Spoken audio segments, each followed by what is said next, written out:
জনতা ব্যাংকে ঋণের টাকা আত্মসাতের অভিযোগে ব্যাংক খাতের আলোচিত গ্রাহক অ্যানোনটেক্স গ্রুপের প্রতিষ্ঠান মেসার্স সুপ্রভ মিলাঙ্গো স্পিনিং লিমিটেড ব্যবস্থাপনা পরিচালক মোহাম্মদ জালাল উদ্দিন সহ ৫ জনের বিরুদ্ধে মামলা করেছে দুর্নীতি দমন কমিশন দুদক।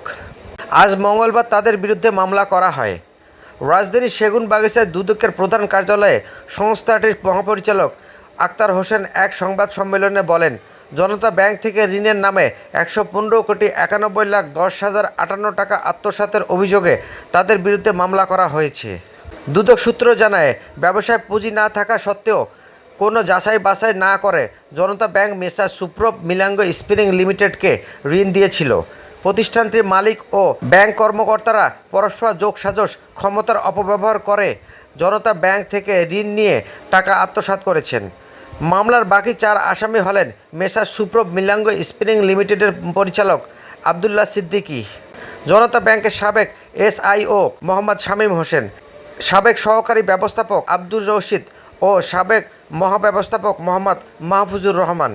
সংশ্লিষ্ট সূত্র জানায়, জনতা ব্যাংকের সবচেয়ে বড় গ্রাহক অ্যানোনটেক্স গ্রুপ জালিয়াতির মাধ্যমে গ্রুপটির নেওয়া প্রায় ৬,৫০০ কোটি টাকা ঋণের পুরোটাই এখন খেলাপি। এজন্য ব্যাংকটি পড়েছে বিপদে।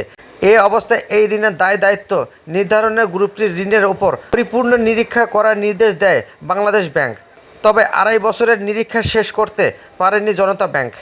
এখন গ্রুপটি ২২টি প্রতিষ্ঠানের কোনোটি মালিকানা ও শেয়ারের যেন পরিবর্তন না হয়, সেই নির্দেশ দিয়েছেন কেন্দ্রীয় ব্যাংক। পাশাপাশি ২২টি প্রতিষ্ঠানের ঋণে অ্যানোনটেক্স গ্রুপের কর্ণধার ইউনুস বদলের ব্যক্তিগত গ্যারান্টি দেওয়া সহ জনতা ব্যাংকের বেশ কিছু নির্দেশনা দেওয়া হয়েছে।